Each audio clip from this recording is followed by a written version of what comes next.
cloaked in a field of refracted starlight. The ship glided through the emptiness, fitting in perfectly with the extraterrestrial pirate Captain Gorax, a soaring figure with a sinister appearance. Piercing ice-blue eyes and jagged crystalline skin smiled contentedly as he searched 100 stars until the view screens were eventually filled with the dim swirling blue of Earth's atmosphere. Systems, but nothing had ever felt quite like this long-abandoned, legendary Earth. We are brought closer by the home of the fair, which is abundant in resources and mysteries that his kind ruled over. Gork snarled in a low, ravenous voice, giving the ship's pilot skin orders every surface, every ruin. This world is ours, and the pirates are now whispering and trading assuredly looks at Earth, the supposed tomb of an extinct race, according to the legends. Talked of ferocious humans who had created unthinkable machines and conquered worlds before vanishing without a Gorks believed the stories of the first ships were just silly myths. Landed on the dusty landscape of a deteriorating city with deserted towers reaching skyward like skeleton fingers. Clinging to the sky, the pirate squads moved confidently as they disembarked, their armor clinking and resonating. They fanned out against the silent old stone, looking for any secret weapon or rare metal caches. Years of conquest had hardened the raiders, but even they were unable to get rid of the uneasiness. Feeling of landing on Earth, one of the scouts, Taylor, was wiry and angular. When he came near a tall statue partially buried in sand, a creature with scales that gleamed like polished metal scowled. "Look at them, Taylor." Its face was etched with purpose, and its eyes seemed almost alive as it gazed out across the horizon. Mumbled, gesturing to the statue's haughty face for creatures that had disappeared. So one of the raiders snorted and kicked at a pile of debris with ease. Dead gods, they can't really do anything about it. So Taylor, the dead gods, let them stare. But then, like a distant hum, a low, scarcely perceptible hum filled the air. Taylor strained to hear the whisper, freezing every scale tingle. A mechanism began to start a heartbeat from below the ground. Reawakening, he tapped his communicator.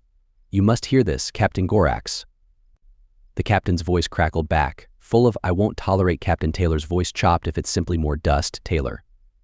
Taught that something alive is present here, and for a brief period, silence surrounded the line, and then Gora's voice boiled as his snow came alive on this dead rock. With astonishment, Taylor took a step back and attempted to. He couldn't explain the deep, almost ancient resonance that was now pulsing through the earth, but he had a feeling of anxiety seeped into his veins as though he had disturbed something that ought to have been left alone in the ship. Gore's eyes furrowed as he heard more scouts being activated and sent in by command.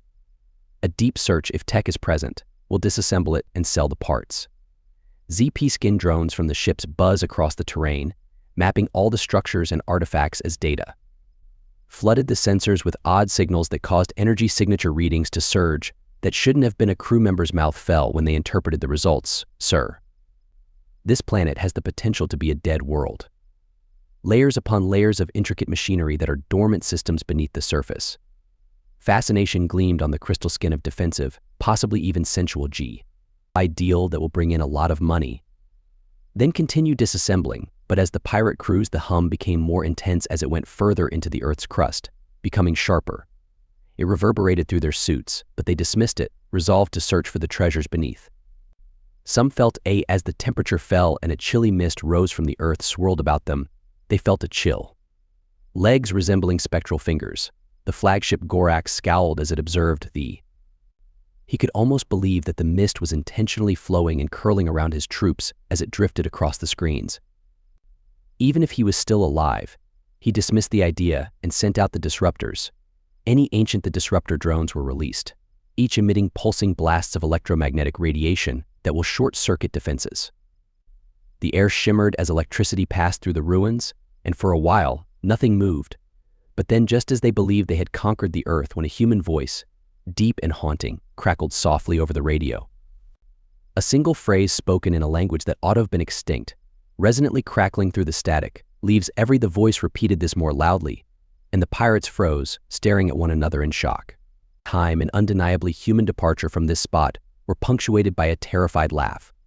With his voice, one pirate remarked, "It's just an echo, a record and nothing more." Trembled, but Gorax had a fleeting suspicion that he wasn't a superstitious being. But for some reason, he clenched his jaw and chose to ignore that voice.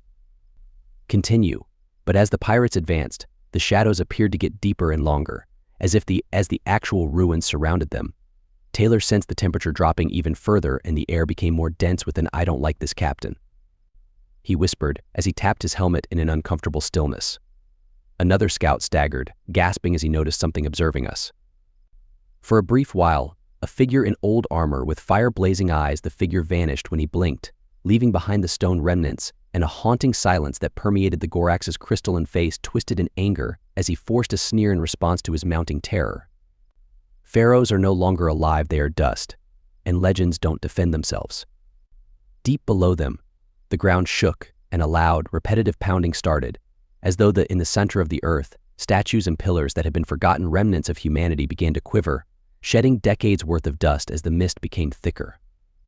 Assuming ethereal shapes, their faces concealed by armor and stone masks that shone with an unnatural light caused them to walk silently while floating over the ground, their eyes focused on the pirates, and a pharaoh silhouetted above the others in the center of the mist.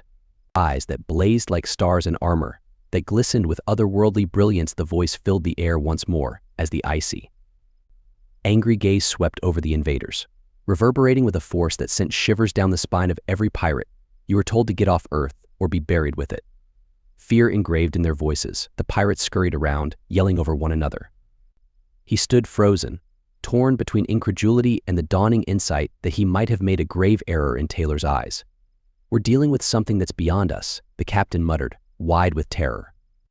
"The planet is protected and not dead," and as Gorax opened his mouth to order a wave of dazzling light was released as the ground underneath them fractured. The pirates dispersed as a figure charged forward, silent and swift, their weapons sparkling with energy that defied logic. When the ghosts of the pirate fleet drifted just beyond, their once cocky arrogance turned to sheer terror. All weapon systems were primed and Gorax timed, and Earth atmospheric shields were triggered. On his bridge, his crystalline skin glistening with the hue of discomfort, he had managed to endure numerous raids, encountered various extraterrestrial creatures that outwitted strategists, and conquered worlds in collaboration with life. But this was not Earth the dead. Gorax clenched his jaw as planet met them with such accuracy and intensity that no dead world should have. Bring the disruptor fields back online and grunt to see if they can manage it. In order to disable our full assault, the crew jumbled activation arrays that hummed at an eerie frequency. All of Earth's electronic defenses emit waves of energy that pulse across the atmosphere, crackling with force intended to destroy any network or technology in the aliens' vicinity. Pirates eagerly awaited any indications of collapse as they watched the monitors, but instead, until the panels became black, the broadcast became hazy, flickering, and fading. When a spooky silence fell across the bridge, Gore's eyes narrowed and his hands clenched. Curling into fists, a technician looked up frantically to describe what was happening. "We are the target of a counterpulse, a controlled electromagnetic pulse, which is striking our fields," the disruptor scoffed and refused to accept that an ancient Earth may retaliate with such accuracy that it would be hard to control what technology remains on this dead planet before he can complete it. A odd, repetitive signal surged across the bridge as the ship's lights darkened. This was not only meddling, it was planned and intentional.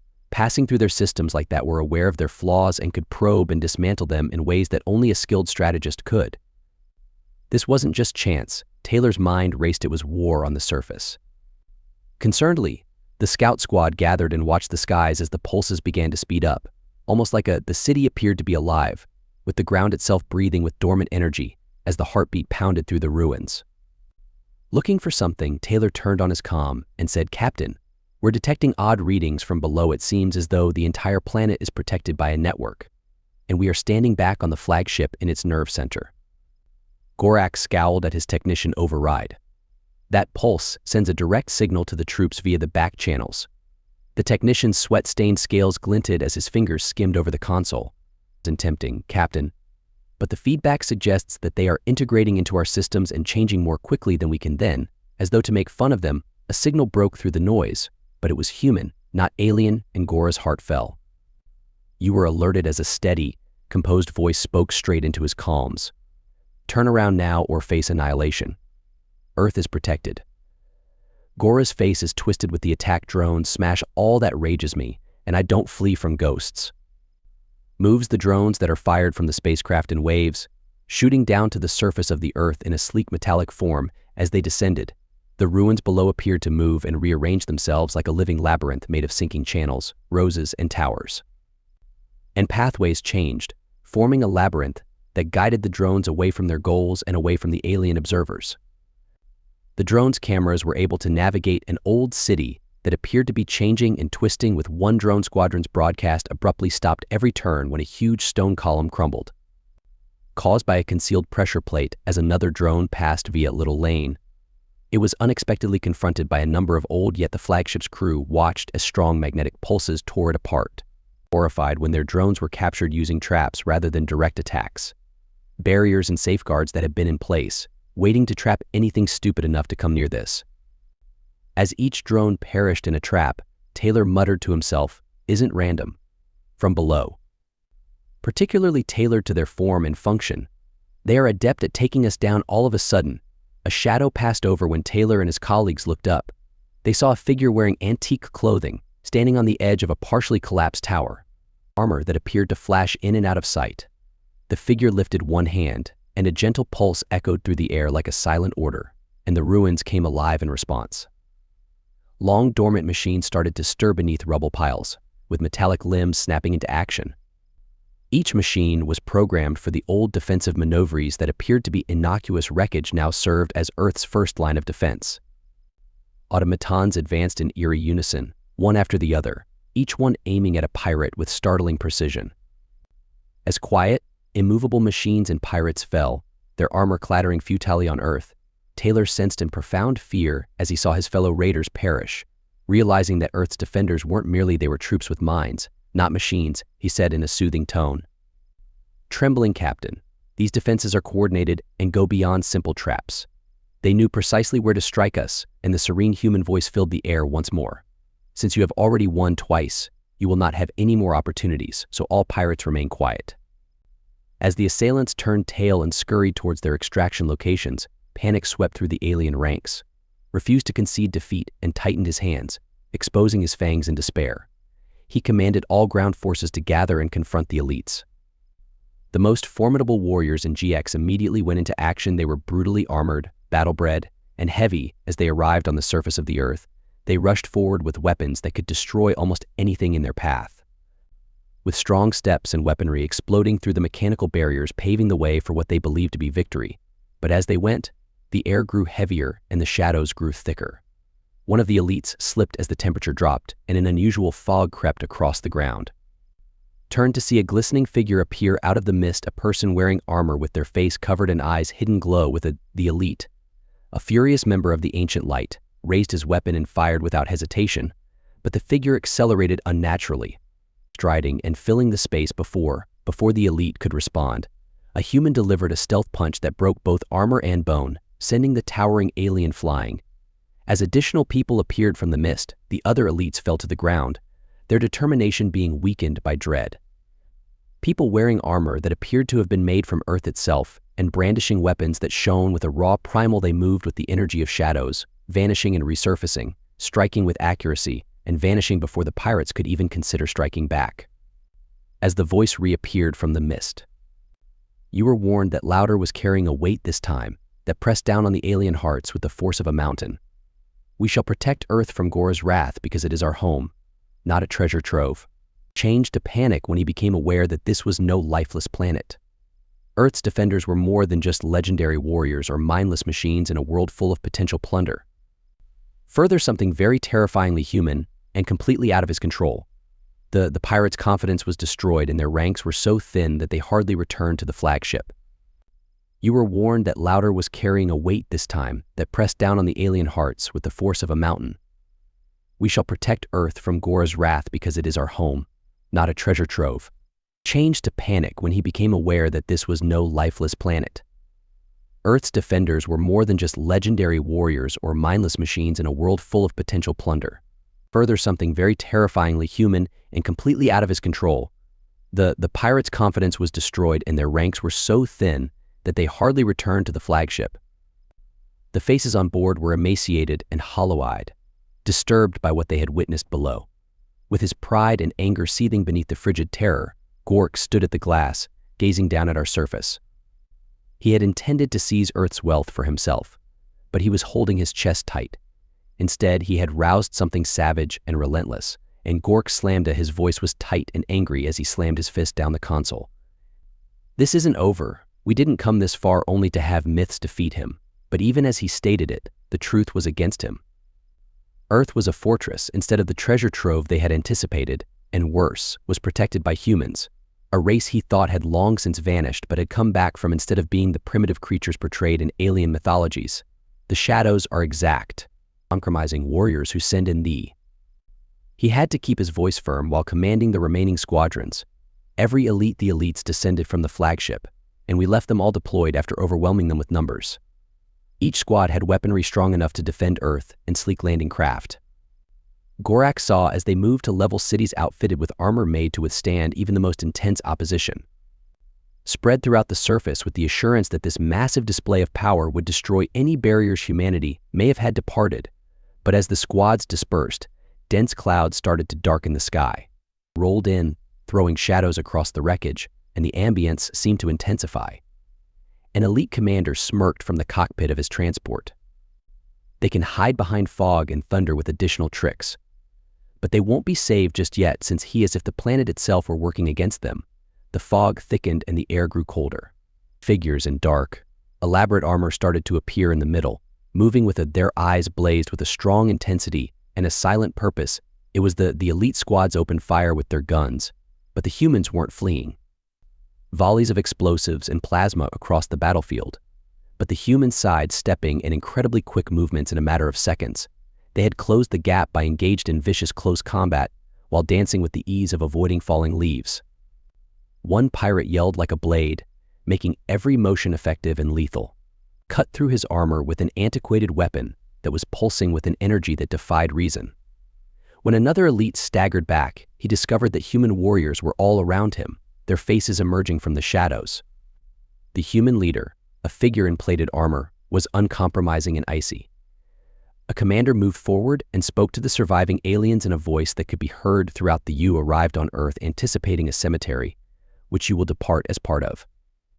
As the humans became more unstoppable and uncompromising, panic started to spread across the alien ranks. They were strategists as well as warriors, with each action being meticulously planned to pierce the Gore's eyes widened as he saw the alien forces return to the flagship with chilling efficiency. He saw his best warriors fleeing and dispersing in the area as the ground troops' feeds were cut off one by one. Humans battled as if they were defending more than just a planet in the face of the unrelenting human assault, protecting a legacy, and that insight made him feel frantic. When Gorax turned to face his surviving officers, he said, "If we officer paused, we can't take Earth, we'll burn it and wipe it out. The planet's defenses are adjusting to every strategy we use, Captain, so if we try to burn it down, it might." GX's voice was growling, and his patience was breaking. "Backfire, do it." With reluctance, the officer initiated the sequence. An enormous conduit sprang from as the weapon prepared to release a blast strong enough to turn the surface of the Earth. The flagship belly energy was charging. Ash Gorax observed a perverse sense of fulfillment developing as he visualized the everything on the planet and its defenders was destroyed in a blazing blaze. But the energy reached its peak, the ship's systems rattled, the controls ignited, and it went dark. Gora's visage flickered and twisted in anger as a message displayed on each the command center screen was written in an old Earth language that all of the aliens knew but couldn't read. You were alerted that, as a wave of energy rushed through the ship's systems, the controls seized and the ship rocked severely. Alarms were sounded by an invisible force, and Gorax looked on helplessly as the he roared, but his voice was muffled when the incineration weapon rotated, shooting back towards the flagship rather than the planet. The power became unstoppable in the midst of the mayhem, and in a final dazzling Gorax felt himself flung as the weapon flashed, tearing the flagship apart from within. The bridge collapsed backward in a storm of flame and twisted metal.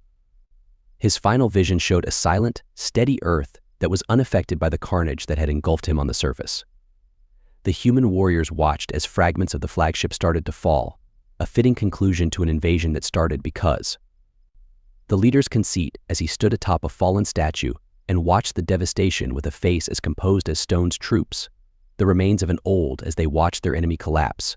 The force that had been tasked with defending their globe stood by him, aware that Earth had been abandoned.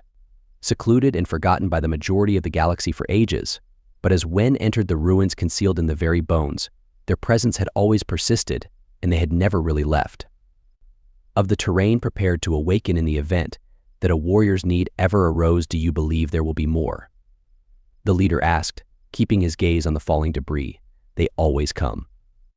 He halted with the tiniest smile, but they invariably go empty-handed, believing that Earth is a relic and that we are no longer here. Pulling at the corner of his mouth, he allowed them to approach and observe what they were facing. Thus, when the final pieces of the alien fleet broke up in Earth's atmosphere, the humans watched. The mist increased as they were burnt away by the very defenses they had attempted to defeat. The defenders of Earth sucked them back into the shadows, disappearing again into the ruins they had defended. Spoken, and its guardians had definitively conveyed the message that this globe, this human cradle, was off limits. Warriors built by the past and preserved for the future would wreak havoc on anyone who attempted to question that truth. The galaxy's forgotten legacy of the Pharaohs of Earth would recall this caution, and Earth's defenders would be patiently waiting for those who choose to disregard it. Prepared to rise at the smallest tremor of invasion to unwaveringly preserve their world, and the few remaining alien raiders silently drifted in orbit over Earth, trapped in the debris of their fleet's broken ships, floated in the still darkness. Helpless and devoid of any feeling of direction or fear seeping into their bones as they gazed down at the blue-green world below, Earth having shown itself to be a pirate cemetery, but they were destitute and stranded in a barren area of space where there would be no reinforcements, no way out. Just a grim will to live on a scrambling, whispering frequency. One of the remaining commanders, a scarred beast named Orcs, called out to the other ships. "Listen, I don't care what you've seen, we're heading down there. You're afraid that we won't perish in the icy emptiness, because Earth is a planet of flesh, and the tattered remains of the fleet reluctantly obeyed, guiding their ships while these humans bled like stone. Silent and inhospitable as they descended towards the surface, slicing through the clouds that became thicker around them. Orcs felt nervous as the defenses of Earth remained inert, as if they were waiting. When they landed in what was once a vast metropolis but is now a ruin, the thrill of Earth was luring them in, silently threatened by crumbling skyscrapers and deserted streets that have not been touched by. They were surrounded by life, and shadows clung to every nook and cranny, thickened by the fog of the crew members, carefully descended from their ships, avoiding the dust that had yet to settle from the wreckage. Vessels, with their eyes darting into the darkness, landing, but not leaving the Earth's defender, roused the Pharaohs in the midst of the ruins without anyone noticing. The last time these alien raiders ventured onto human territory, the old warriors of humanity remembered. They would move secretly to complete the task after driving the invaders out once. The people started to move in, their dark armor making them blend in with the ruins as though they were a part of the stone itself. An elderly had war scars, but they shone with an odd, unending force in their hands, held weapons that hummed, and silent power tools designed to preserve as well as kill. The sanctity of the world they protected was evaluated at every stage of movement. Using a carefully thought-out strategy that had been used for generations, Orcs and his troops advanced with their weapons at the ready, every sense alert, but a spooky silence fell as they made their way through the winding streets, interrupted only by the faint sound of footfall reverberating in strange ways. As though the walls themselves were whispering back to them, one of the extraterrestrial troops, a gaunt figure with oversized eyes, and Shark froze in time to see any movement. And he lifted a hand to stop in an attempt to identify what he had felt more than seen. His eyes darted across the gathering, shapes that defied focus, blurring in and out of existence with shadowy movements in the edges of his vision. But his voice was scarcely a whisper as he mumbled, unable to locate the source. Humans. The instant he spoke, there was a blur of movement, and they were near, laced with terror. With a silent blur of a weapon striking him with deadly force, the beast slashed through the air and collapsed to the ground. With accuracy, the surviving extraterrestrials blasted into the darkness, their beams illuminating only barren stone and rubble. Orcs tightened his jaw, causing his men to reform. He roared and used shadow against us. Stand together, keep your eyes open. But the humans had already surrounded them from all sides, and they had come out of them silent and relentless, slashing with merciless. They moved with the efficiency of shadows, silent and lethal with every blow. Orc swung his blade in a calculated attempt to eliminate the raiders one by one. He anticipated anger or maybe dread when he managed to parry one of the humans, but instead he saw there was nothing but a serene, calculating resolution in those eyes, as if his death were certain. In fact, the fact that this soldier was battling a fallen legend made my heart skip a beat. He snarled back, but the first crack of despair in his voice was heard by the survivors. Humans did not retreat into an open square as the aliens staggered over one another, their backs squeezed together. Follow quickly as they moved in a circle, precisely tightening the trap and making the aliens face. Orcs became aware of them on all sides and was saddened by the fact that the humans had brought them here, directed them into an area under their total control. And Orcs held his ground while holding his firearm. He yelled, his voice echoing across the deserted square, tightly, "Do you think we're afraid? We are pirates, and we live to conquest." The human commander at the circle's edge cocked his head slightly, a ghostly smile hiding beneath his when he spoke. His voice contained no malice but rather an impenetrable coldness. Human said, "You live to run, to hide, to pillage," but Earth, in response to the determination, "No." As he spoke, the humans lifted their weapons and looked around, saying, "Is no one's plunder." The air became heavy as surgical focus was applied to each alien with unwavering calm. The aliens, imbued with an unspoken finality, had nowhere to go and no cover. With a single word from their king, the Pharaohs made their getaway, and it was a carnage that the human carried out so quickly and accurately that the aliens were unable to fight back. The final raiders collapsed into the dust in a matter of seconds, their cries absorbed by the icy silence of the final person to fall. Ancient city Orcs dropped on his knees and fixed his eyes on the human said, "You live to run, to hide, to pillage," but Earth, in response to the determination, "No." As he spoke, the humans lifted their weapons and looked around, saying, "Is no one's plunder." The air became heavy as surgical focus was applied to each alien with unwavering calm. The aliens, imbued with an unspoken finality, had nowhere to go and no cover. With a single word from their king, the Pharaohs made their getaway, and it was a carnage that the human carried out so quickly and accurately that the aliens were unable to fight back. The final raiders collapsed into the dust in a matter of seconds, their cries absorbed by the icy silence of the final person to fall. Ancient city Orcs dropped on his knees and fixed his eyes on the human leader's weapon fell out of his hand and clattered pointlessly to the ground. "You're not supposed to be." The human knelt, he said, panting and exhausted. "You ought to have listened, Earth," as you met his stare with the same serene focus. Was never left behind, and as he collapsed, Quark's last breath left him, his eyes fading. The final alien casualty in Earth's lengthy history of vanquished invaders as fell. The people watched in quiet as the dust settled around the remains of the invaders. The leader of their world nodded, indicating to everyone in unison the ruins lay where the Pharaohs had turned and vanished back into the shadows, returning to their original locations. Quiet again, but for the faint footfall echoing off into the distance, leaving only a cemetery as the frigid mist served as a reminder of the day Earth's defenders had risen anew, surged across the city, hiding the evidence of combat and engulfing the remains of the invaders who had arrived to conquer but encountered the Pharaohs waited patiently, as stone vigilant as the sole defeat in the dark. Stars for Earth, which would continue to be a world protected by the silent, unwavering power of its people, prepared to confront any danger that might intrude upon their holy territory. The alien fleet had vanished, leaving behind just floating pieces in orbit that served as silent witnesses to the wrath. Unleashed beneath the planet, Earth's defenders stood peacefully, their scars from the ruins of Earth's city returned to their peaceful, solemn state as the fight was concealed beneath layers of mist and shadow.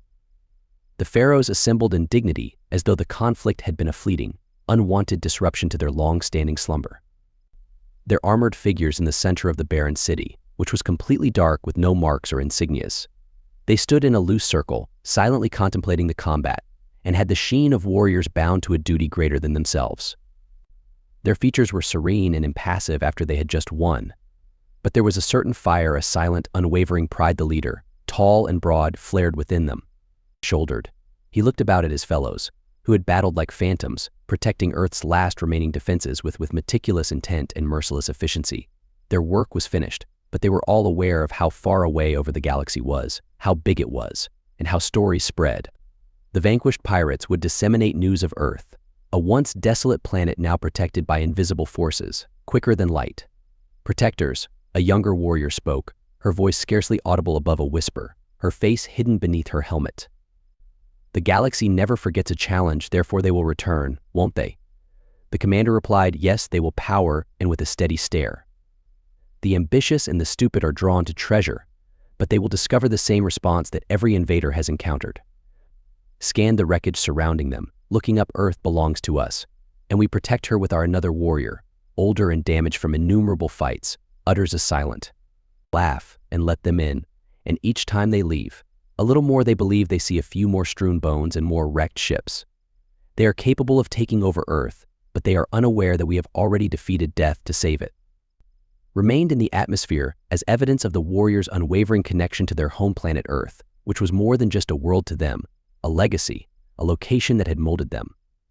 Their mission was to preserve humanity's legacy, not to pursue glory.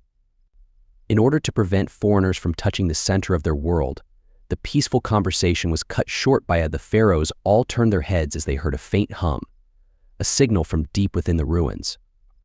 Their eyes narrowed as they realized the communication was a pulse from the old but still vital Earth's defense systems. Strong and resolute, the leader nodded to the others.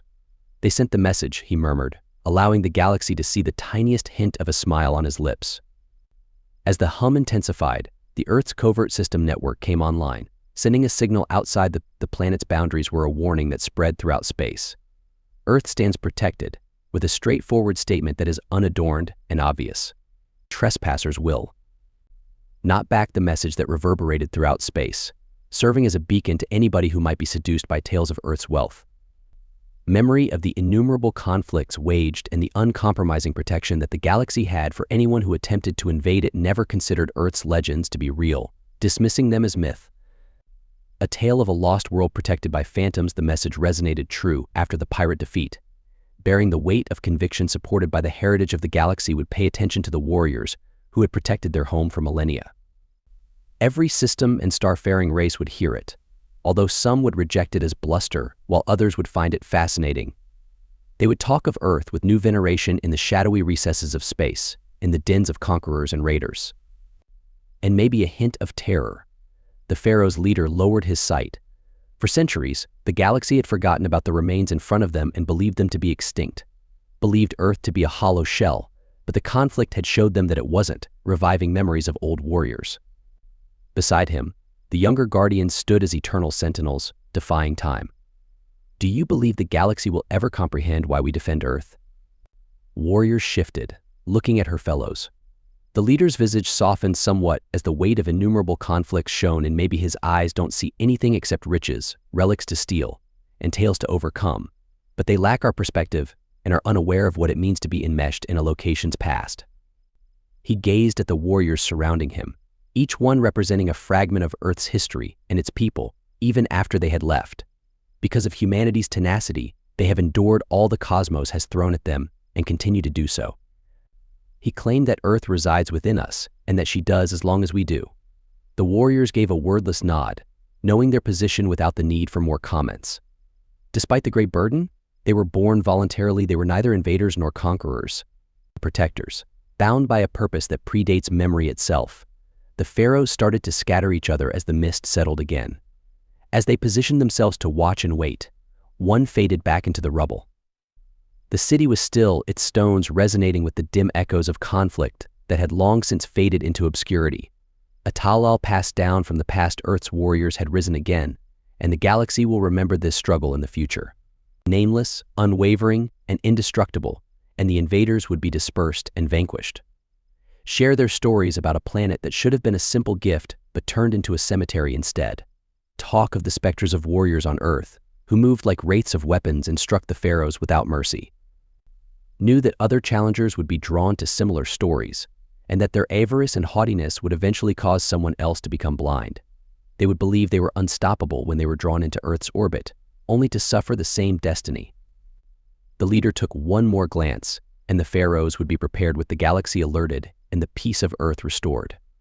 He was aware that new dangers and empires were brewing beyond the stars, rose and thought each one was more conceited than the others, but Earth would not waver. The Pharaohs were here and would not go. Despite the ambitions of others, while the mist shrouded the ruins, the city fell silent once more, and the eternal guardians found their resting place. Who waited in the dark, demonstrating Earth's tenacity and might. In the end, Earth had her pharaohs and didn't need armies or fleets to upset her. Warriors, her legacy, her living example of humanity's unwavering spirit. and thus they stood alert and unfazed, prepared for whatever came next.